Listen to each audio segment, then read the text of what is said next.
Amen. Bonsoir à toutes et à tous. Bonsoir à celles et ceux qui nous suivent sur Internet. Je suis heureux d'être là avec vous. Très fatigué, mais heureux. J'ai eu le privilège ce week-end d'être à l'autre bout de la France. Vraiment, littéralement, j'étais dans le sud-est de la France, pour un camp d'adolescents à Gap, pour ceux qui connaissent Gap. Et c'était vraiment fou, des temps dans la présence de Dieu, incroyable. Un peu plus de 230 ados. Et vraiment des super temps. Et j'ai été béni. Donc merci à celles et ceux qui ont prié pour nous. C'était un privilège de vivre ça et de voir Dieu agir.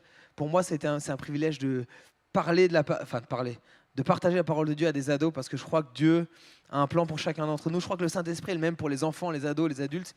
Et je crois qu'il peut les transformer dès maintenant. Ce soir, j'aimerais vous partager une pensée dans la thématique un peu actuelle de l'Église, l'Alliance fraternelle. Et alors que je réfléchissais là-dessus, un des points que j'aimerais vous partager, c'est l'image de la communauté. Dieu a créé l'Église pour être une communauté. Je vais vous expliquer vite fait ce que c'est la communauté. Mais avant de parler de communauté, j'aimerais vous dire que dans une communauté, selon la Bible, dans l'Église doit être un endroit où nous avons de vraies relations, les uns avec les autres. On ne peut pas être une communauté seule. Seul, tu es un individu. Il faut être plusieurs pour être une communauté. Une communauté, c'est un groupe de personnes qui viennent ensemble, qui partagent leur vie, leurs expériences, leurs luttes et leurs victoires. Et alors que je regardais la définition de communauté, les différentes définitions, il y a toujours deux mots qui reviennent ensemble. Pour qu'il y ait une communauté, il faut qu'il y ait un regroupement, il faut venir ensemble. Ça, c'est facile. Mais le deuxième point qui est plus difficile, c'est qu'il faut partager des choses. Et je ne sais pas si vous êtes honnête avec vous ou pas trop, mais Jésus vous aime quand même. Partager n'est pas quelque chose de naturel chez l'être humain. Là, on va rentrer dans la période de Pâques. Les enfants, on va leur offrir plein de chocolat. Demandez à un enfant qui aime les chocolats de partager ses chocolats avec lui. On ne lui apprend pas à être égoïste, mais il l'est naturellement. Si vous n'êtes pas convaincu de ça, messieurs, lorsque vous allez au restaurant avec mesdames, essayez de manger dans l'assiette de madame.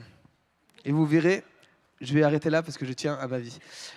Mais partager n'est pas la chose la plus facile entre nous. Beaucoup de gens, et là, c'est pas juste le pasteur qui parle, c'est aussi l'enfant, le jeune. Beaucoup de gens, j'ai grandi à l'église, ça fait 31 ans que je vais à l'église toutes les semaines. Beaucoup de gens viennent à l'église, assistent et repartent. Et font jamais partie de cette communauté que Dieu a prévue. Pourquoi ? Parce que une communauté demande de venir ensemble, mais demande de partager, demande de s'ouvrir, d'être vulnérables les uns avec les autres. Et Dieu, c'est le désir de Dieu. Dieu désire que l'Église soit un lieu où on se réunisse, où on échange ensemble, où on grandisse ensemble. On le voit dans la première Église, Actes. Ils partageaient ensemble, ils échangeaient, ils étaient ensemble, ils vivaient ensemble. Dieu ne nous appelle pas à la perfection parce qu'on ne sera jamais parfait. On doit grandir, mais on ne sera jamais parfait. Mais il nous appelle à une relation les uns avec les autres. À partager nos témoignages, nos luttes, nos défis, nos progrès. Une chose qui m'attriste personnellement, en tant que pasteur, mais ça m'attristait déjà quand j'étais référent des ados, et ça m'attristait déjà quand j'étais juste un jeune à l'église. C'est le nombre de gens qui, après avoir traversé l'épreuve, viennent nous dire j'ai combattu un burn-out, mais personne ne le savait autour. J'étais dans la dépression, j'ai pensé à me suicider, mais personne n'est au courant. Et des gens qui vivent ça seuls. L'église n'est pas censée être un endroit où on est isolés les uns des autres, mais au contraire un endroit de communauté, où on peut être connu et se connaître. Et pourquoi je vous dis ça ? Parce que j'ai vécu les bienfaits, au-delà de l'église, mais j'ai vécu les bienfaits de la communauté. Il y a 11 ans en arrière de ça, 12 ans, en arrière de ça, dans notre église sur Bordeaux, on a commencé des groupes de maison, des cellules de maison, on priait, on échangeait ensemble. Et j'ai vraiment eu ce fardeau de le faire pour les jeunes gars de l'église, pour les gars de la jeunesse. J'étais un jeune, je venais d'être leader jeunesse, on m'avait fait confiance, j'ai ouvert ma maison. Et à la base, on devait être 7-8 dans chaque groupe de maison. Dans le mien, on était une vingtaine.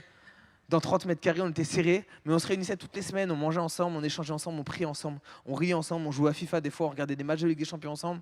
Mais on faisait ça ensemble. La réalité, c'est que dans ces gars-là, il y en a 7 dans mes 20 qui sont devenus pasteurs. Les 13 autres, ils sont encore leaders dans leur église. Pas parce que je suis mieux qu'un autre. Je ne suis pas là pour... Mais parce que quand tu vis la communauté, quand tu n'es pas seul à traverser des combats, quand il y en a un qui est assis par terre, on va tous être par terre et prier. Quand il y en a un qui se réjouit, on va tous se réjouir.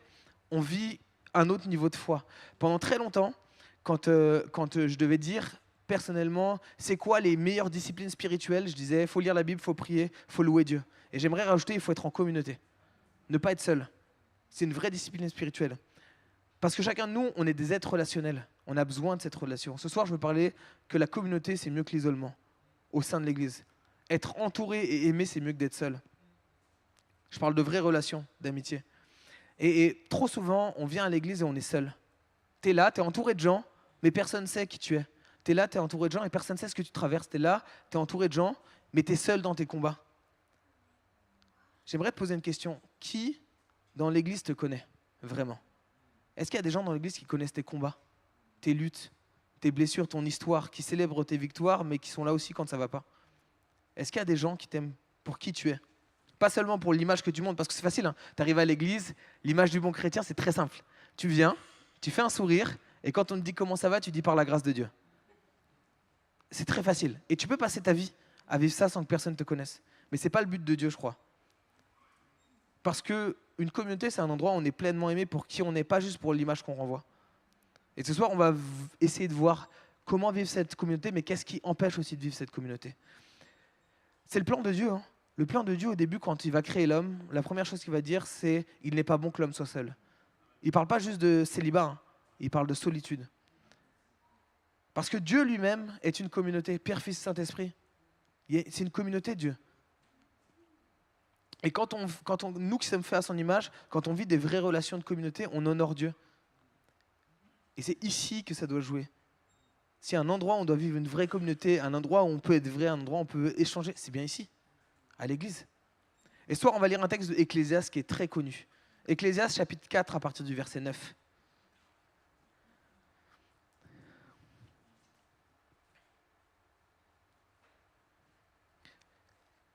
Il vaut mieux être deux que tout seul, parce qu'à deux, on retire un bon profit du travail. En effet, en cas de chute, si l'un tombe, l'un relève son compagnon. Et après, il continue. Paf, paf, paf. Si quelqu'un peut l'emporter contre un seul homme, à deux, on peut lui résister. La corde à 3 fils ne se coupe pas facilement. Ce texte, il est beaucoup utilisé dans les mariages, mais c'est valable pour la communauté. La vie, c'est mon premier point ce soir, elle est meilleure quand on est ensemble. C'est mieux d'être aimé que d'être seul. Et l'intimité, c'est mieux que l'isolement. Deux valent mieux qu'un. Et Salomon va utiliser plusieurs illustrations pour parler de ça. Il imagine deux personnes qui partent en voyage. Et il dit, deux valent mieux qu'un. Vous avancez quand vous accomplirez toujours plus quand vous travaillez ensemble. Verset 9. Verset 10. En effet, en cas de chute, l'un relève son compagnon, mais malheur à celui qui est seul. Si tu marches et que tu tombes, heureusement qu'il y a quelqu'un avec toi pour te relever. Et si on est honnête avec nous, on a besoin de cette communauté parce qu'il y a des moments où on a besoin d'être celui qui est debout pour relever celui qui a chuté, mais à un moment, on a besoin aussi de gens qui sont debout quand on tombe. Voyager seul, imagine, tu voyages seul, tu tombes dans une fosse et il n'y a personne pour t'en sortir, c'est dur, c'est ce qu'il est en train de dire. Si tu marches à deux, à plusieurs dans une communauté, il y a quelqu'un qui peut t'aider. Verset 11, de même si deux personnes dorment ensemble, elles auront chaud, mais celui qui est seul aura-t-il chaud? Qu'est-ce qu'il dit? Si tu marches et qu'il fait froid, c'est bien d'avoir quelqu'un avec toi pour te réchauffer, parce que la réalité, c'est qu'il va y avoir des jours où il va faire froid, et je ne parle pas juste de météo. Il va y avoir des nuits où il va faire froid, des nuits où on va être seul, où ça va être difficile. On va traverser cette vallée de l'ombre de la mort. Et Dieu a mis des gens sur notre chemin pour qu'on puisse traverser ça avec eux. Et après, il dit, deux valent mieux qu'un. Une corde à 3 fils ne seront pas. L'intimité vaut mieux que l'isolement, c'est ce qu'il dit. Être aimé vaut mieux que d'être seul. Et j'aimerais qu'on puisse juste réfléchir à ça. Si on applique ça à notre marche avec Jésus, je crois qu'on n'est pas appelé à avancer seul. On est appelé à avancer avec les autres. Dieu a créé l'Église comme un corps, pour être dépendants les uns des autres. Et Dieu nous a créés, nous en tant que corps, pour être dépendants. Imaginez, tu es là, tu te dis, je suis à part, je suis au service du corps, mais dès qu'il y a un problème, je sors et je suis tout seul. C'est terrible. L'isolement, dans la vie, c'est la pire chose qui peut vous arriver. Sauf mourir et être éloigné de Jésus, mais hormis ça, c'est l'isolement. Pourquoi? Parce que c'est dans l'isolement que les meilleurs chrétiens chutent. Si vous n'êtes pas sûr de ça, j'ai des exemples. Élie, alors qu'il est là, on connaît tous l'histoire, il est là, les prophètes, bim, il va tuer tous les prophètes, Dieu va honorer son sacrifice et tout. Jézabel va vouloir attenter à sa vie, il va se séparer de son serviteur et qu'est-ce qu'il va faire? à ce moment-là, il va demander à Dieu la mort. Ma vie vaut pas mieux que celle des autres. Reprends ma vie. Si vous n'êtes pas sûr, David, à l'heure où les rois partaient en guerre, David resta seul à Jérusalem. C'est ce qu'il est dit dans le texte. Un roi, un Samuel. À l'heure où les rois partaient en guerre, il aurait dû être à la guerre. David se retrouve seul. Qu'est-ce qu'il va se faire? Il va être seul. Il va être sur le toit et il va convoiter une jeune femme. Et c'est là où il va convoiter Bathsheba, il va faire tuer Uri et il va commettre un adultère. Si vous n'êtes pas encore convaincu de ça, Moïse va être seul, il va voir un Égyptien faire du mal à des Hébreux et il va tuer l'Égyptien. Quand on est seul, c'est là où on est le plus vulnérable. L'isolement, c'est mauvais pour nous. Je crois que si on veut être mature, si on veut être un disciple saint et fructueux, on doit avancer avec d'autres gens. Jésus lui-même, il n'était pas seul. Il avait 12 gars avec lui. Il n'a pas pris un seul gars, hein. Il en a pris 12 avec lui. Parce qu'on n'est pas là pour être seul. Est-ce qu'il y en a qui aiment le sport ici? Promis, je ne veux pas parler de foot aujourd'hui. J'aimerais vous parler d'un sport que je n'aime pas du tout regarder, mais que je trouve très passionnant. C'est le Tour de France, le cyclisme. Je trouve ça trop long, vraiment. Pour moi, on devrait filmer le début et la fin, et pas les 5 heures au milieu. Mais il y avait un documentaire sur le Tour de France, qui est une course de 21 jours. Et en 2024, le Tour de France, c'était 3500 km. Et ce qui est incroyable avec le Tour de France, c'est que c'est un sport d'équipe. Tu ne peux pas gagner le Tour de France seul. Tu as besoin d'une équipe. Il y a 8 personnes dans une équipe. Et chaque équipe choisit un leader. Et les 7 coureurs courent pour le leader. Ils roulent tous pour aider cette personne à gagner. 7 personnes vont parcourir plus de 3500 km pour une autre personne. Et à tout moment de la course, le leader, il a toujours 2 ou 3, 4 coéquipiers pour être autour de lui, pour le protéger, pour bloquer le vent, pour lui permettre d'avoir plus d'énergie. Et certains coéquipiers vont tirer le leader et utiliseront toute leur force. Et une fois qu'ils ont utilisé leur force, ils se retirent de la course pour permettre au leader d'avancer. Je crois que le Tour de France, c'est une super image de notre marche avec Dieu. On n'est pas là pour se sacrifier pour les autres, mais on est là pour marcher les uns avec les autres. On est là pour courir les uns avec les autres. C'est cool que j'avance, c'est cool que je grandisse, mais c'est encore mieux si on avance tous et on grandit tous. Parce qu'on n'est pas là pour être seul. La différence entre le Tour de France et nous, c'est que le Tour de France, il y a un gagnant, nous, on peut tous gagner. À condition de servir les uns les autres. Si on commence à rouler ensemble, imaginez ce que ça change. Si au lieu de venir à l'église pour moi, seulement, je venais à l'église aussi pour les autres. Imaginez ce que ça change. Si je me dis, ma mission le dimanche matin, c'est pas juste de venir de vivre mon culte et de repartir, mais c'est d'accueillir une personne. Bah déjà, on soulagerait l'équipe d'accueil tous, vraiment.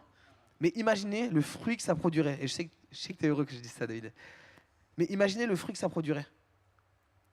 Parce que la vie, c'est dur. On marche tous dans la vie, c'est dur. Il y a des tentations, il y a des chutes, il y a des saisons froides, il y a des combats, et c'est réel. Et parfois, on n'a même plus la force de se lever. Parfois, on n'a même plus la force de prier. Parfois, on n'a même plus la force de... Et là, c'est là l'important d'avoir des bonnes personnes dans notre vie. Des personnes qui vont faire la différence. Des personnes qui vont être là quand ça ne va pas. Des personnes avec qui on peut être vrai. Je vous disais, j'étais dans un camp d'ados. Et ce qui était fou, c'est que je vous ai parlé de mon groupe de maison en introduction. Dans le camp d'ados, un des pasteurs avec son groupe d'ados était un de mes meilleurs potes qui était dans ce groupe-là. Un de mes amis avec qui on s'appelle toutes les semaines pour échanger les uns avec les autres. Pour écoute, est-ce que tu vas bien en ce moment? Est-ce que ça va pas? Avec lesquels on est vrai. Parce qu'on a besoin de gens comme ça. Moi, je l'ai vécu. Autant en tant que pasteur, des fois, je suis la personne qui est là pour aider à relever les gens, mais des fois, j'ai besoin qu'on m'aide. J'ai un de mes amis, il n'est pas au courant, et peut-être qu'il ne regardera jamais cette vidéo, mais qui est mon frère d'une autre culture, qui est mon frère latino-américain qui s'appelle Pablo. Pablo est le seul gars qui, dans ma vie, un dimanche matin, s'est arrêté entre 2 cultes pour venir me voir et me dire « Bonnie, comment tu vas vraiment ?» Ça faisait 10 ans, je parlais de ça à Sarah tout à l'heure, ça faisait 10 ans que je servais Dieu et que personne un dimanche était venu me voir pour me dire « Comment tu vas, Bonnie, en ce moment ?» Comment tu vas vraiment? Pas « Salut, ça va ?» Le vrai « Comment tu vas ?» On a besoin de gens comme ça, on a besoin d'être ces gens pour les autres, mais on a besoin de gens comme ça quand nous, on ne va pas bien. Et là, j'ai eu besoin de lui dire que mon médecin venait de m'arrêter pour un burn-out et j'étais au bout. Vraiment, je touchais le fond. J'ai eu besoin que quelqu'un soit là pour être avec moi, pour prier avec moi, pour venir me voir. Heureusement qu'on a des frères et sœurs qui est là et peut vous relever quand vous tombez. Qui reste avec vous quand la vie devient froide? Qui peut se battre à vos côtés quand vous êtes attaqué? Qui vous aime même dans vos défis? Mais j'aimerais vous retourner la question. Est-ce que vous êtes ces personnes-là pour les autres? J'aime la parabole du bon samaritain. Jésus ne dit pas, quand il prend qui est mon prochain, aime ton prochain comme toi-même, qui est mon prochain, la parabole du bon samaritain, il dit va, toi aussi fais de même. On est appelé à être le prochain des autres. On est appelé à être le samaritain des autres. Imaginons que le dimanche, on se prépare le matin, Seigneur, est-ce qu'il y a quelqu'un qui a besoin juste d'un salut, ça va? Comment je peux aider la personne à côté de moi? Comment je peux m'intéresser à la personne à côté de moi? Pas pour être intrusif dans sa vie, mais pour être là si elle a besoin. Ecclésiaste, il dit ça, deux valent mieux qu'un. Car si l'un tombe, l'autre peut le relever. Est-ce qu'on est là pour relever les autres? C'est ça la communauté. Que chacun puisse être le prochain de l'autre. Dans nos victoires et dans nos faiblesses. J'aime cette histoire encore du sport, mais dans les années 1960, aux États-Unis, il y a une équipe de basket, notamment un entraîneur qui s'appelle John Wooden, qui était un excellent stratège au basket, maître en leadership. Et sous sa direction, son club a remporté plus de victoires qu'aucun autre. Et ce qui le passionnait, il explique dans sa biographie, c'était pas de former les meilleurs basketteurs, mais c'était de former des leaders sur le terrain. Et un jour, son équipe, elle gagne, elle brille, et il observe quelque chose qui l'inquiète. Ses joueurs avaient plus tendance à célébrer leur victoire individuelle que de célébrer la victoire de l'équipe. Et ce qu'il a fait une chose super intéressante. Il a compris qu'il devait faire un changement, il a convoqué l'équipe, et il leur a dit désormais, lorsqu'un joueur monte un panier, il n'a pas le droit de célébrer, il doit montrer la personne qui lui a fait la passe. Pointer vers celui qui fait la passe. Et Wooden, il a expliqué que ce simple geste de reconnaissance et de gratitude a changé la mentalité de l'équipe. Chaque point que nous marquons, c'est ce qu'il dit, est le résultat d'un effort collectif.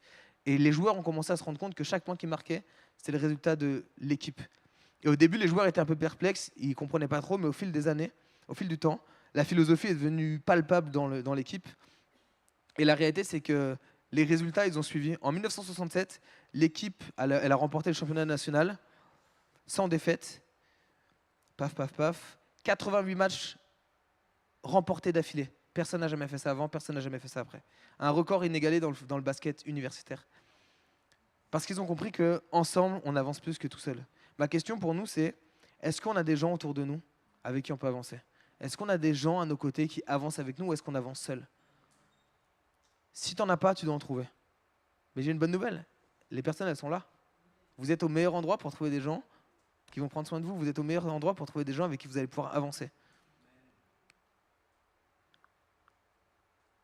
Et en même temps, autant on doit se demander est-ce qu'on a des gens avec nous, autant on doit se demander est-ce que je suis cette personne pour les autres? Comment je peux être cette personne pour l'autre? Comment je peux être pour le prochain de l'autre? Parce que la réalité, c'est que si personne connaît votre lutte, personne ne sera conscient de ça. Trop souvent, on est là, ouais, j'étais seul je l'ai entendu trop de fois, j'étais seul dans mon combat, j'étais seul dans mon combat.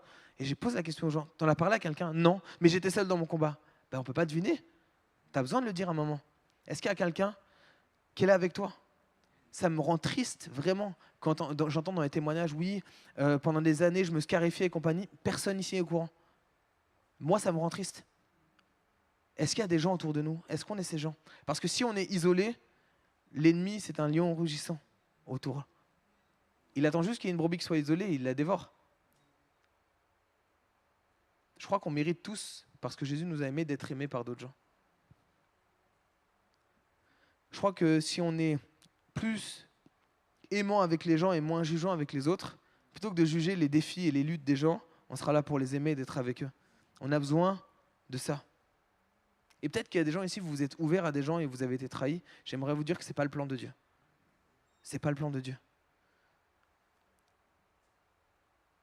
Est-ce qu'on a des gens qui peuvent courir à nos côtés? Est-ce qu'on a des gens qui peuvent nous relever quand on tombe? Est-ce qu'on a des gens qui peuvent nous garder au chaud quand on traverse des saisons froides? Est-ce qu'on est ces gens?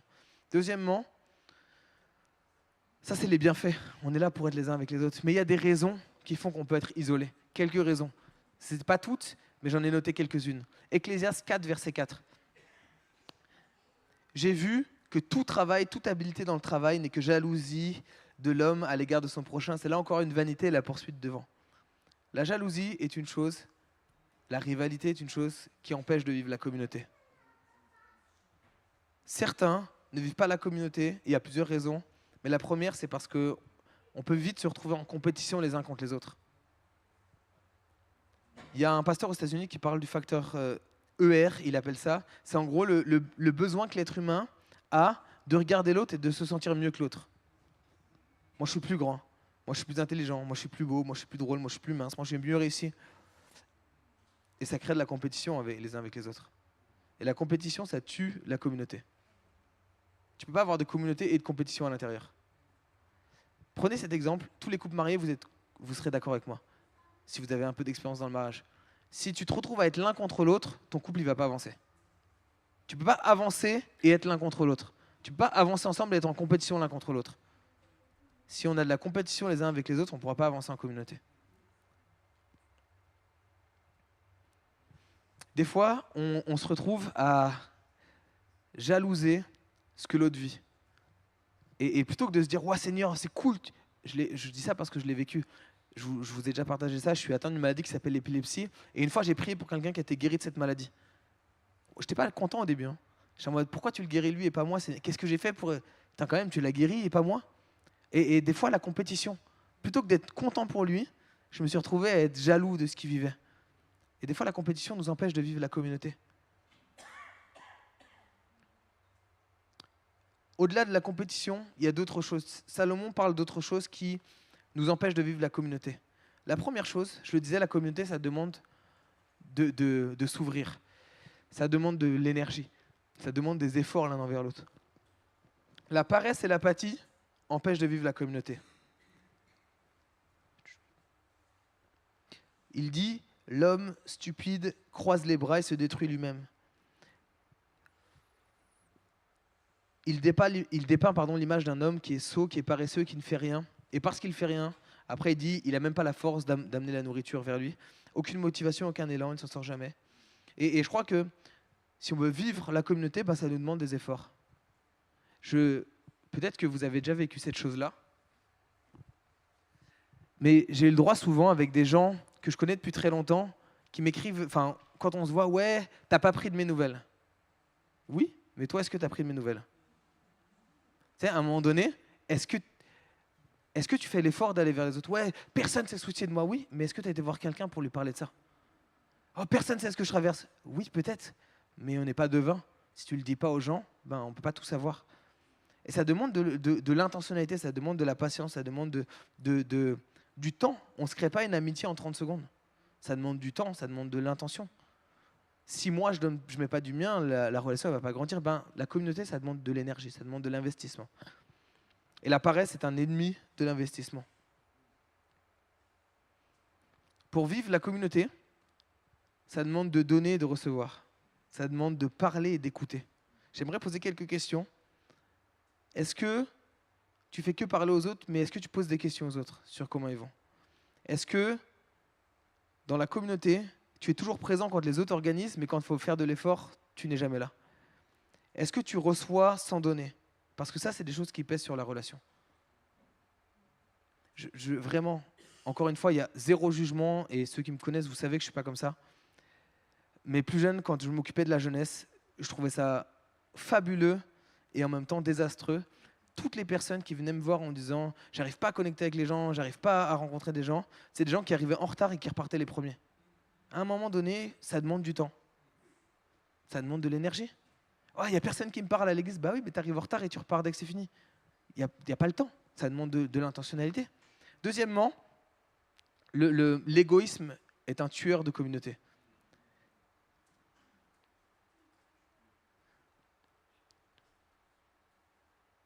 Un homme peut être seul, sans aucun proche, sans fils ni frère, et pourtant son travail n'a pas de fin à ses yeux, et ses yeux ne sont jamais rassasiés de richesse. Il parle de quelqu'un qui a besoin de l'obsession du profit. L'image de quelqu'un qui accorde plus de valeur au profit, à ce qu'il peut gagner, qu'aux personnes.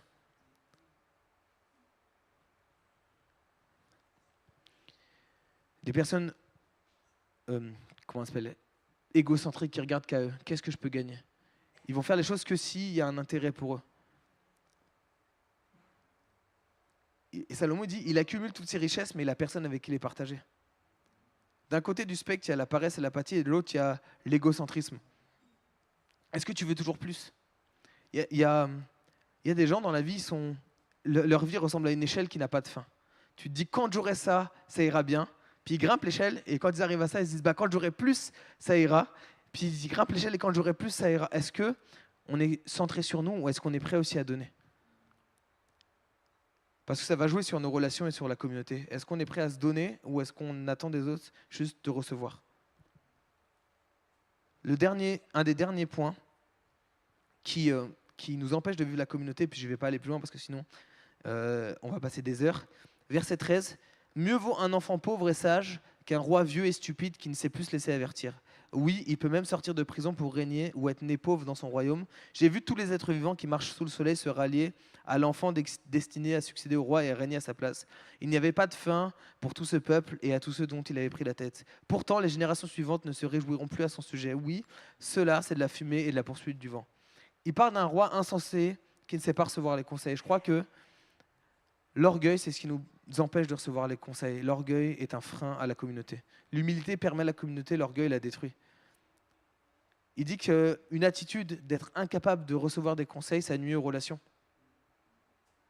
Est-ce que dans vos proches, et je ne vous demande pas de citer de nom, on n'est pas là pour balancer, mais est-ce que dans vos proches, il y a des personnes qui sont incapables de reconnaître quand ils ont fait du tort?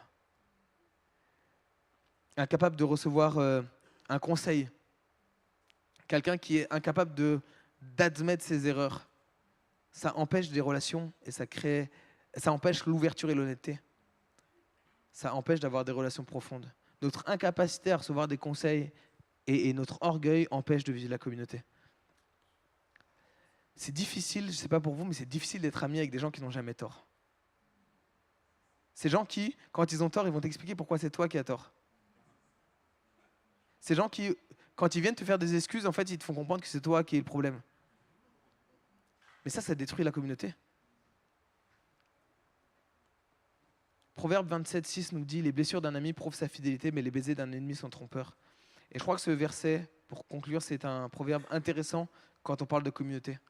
Parce qu'on a besoin de gens dans notre vie qui sont vrais avec nous, qui peuvent nous donner des conseils, qui peuvent peut-être même nous blesser par amour, pas nous blesser par méchanceté ou vengeance.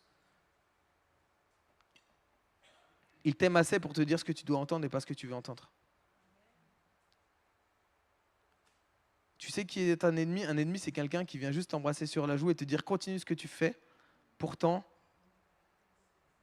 même quand tu es en danger, vas-y, continue, fais-toi plaisir. C'est pas un ami. Hein. Un ami va te dire les choses. Hein. Je vous disais tout à l'heure, moi j'ai mon pote, pasteur Tim, vraiment mon ami. J'ai aucun souci à lui dire les choses. C'est mon ami. Dans l'amour, mais je vais lui dire des choses. On va se dire les choses.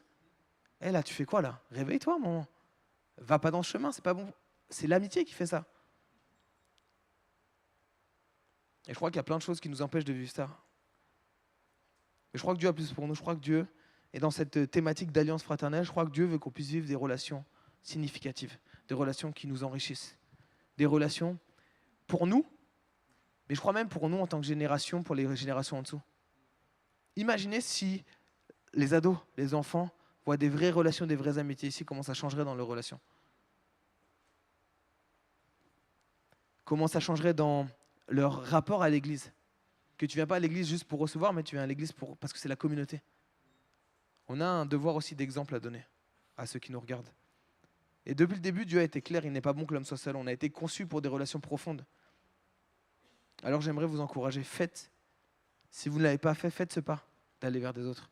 Et si vous ne savez pas comment faire, ne vous inquiétez pas, on va le faire là. J'aimerais vous inviter, je ne vais pas faire de conclusion, mais je vais vous demander d'aller prier les uns avec les autres. On va se mettre en groupe gars avec gars, filles avec filles, 3, 4. Et j'aimerais vous défier de partager un défi que vous avez aujourd'hui avec quelqu'un. Partager un défi pour qu'on prie les uns pour les autres. Parce que c'est ça aussi la communauté, c'est partager. Je le disais en introduction. Je vous demandais, vous pouvez vous lever, aller un peu partout. Les filles, peut-être venir devant, les gars au fond. Comme ça évite les trucs. Par groupe de 3, 4, 5 maximum. Parce qu'après, c'est trop. Mais juste en groupe, si on peut se mettre ensemble et prier les uns avec les autres, les uns pour les autres. Partager peut-être un défi qu'on vit, une lutte qu'on a, quelque chose qu'on traverse et qu'on puisse prier les uns pour les autres.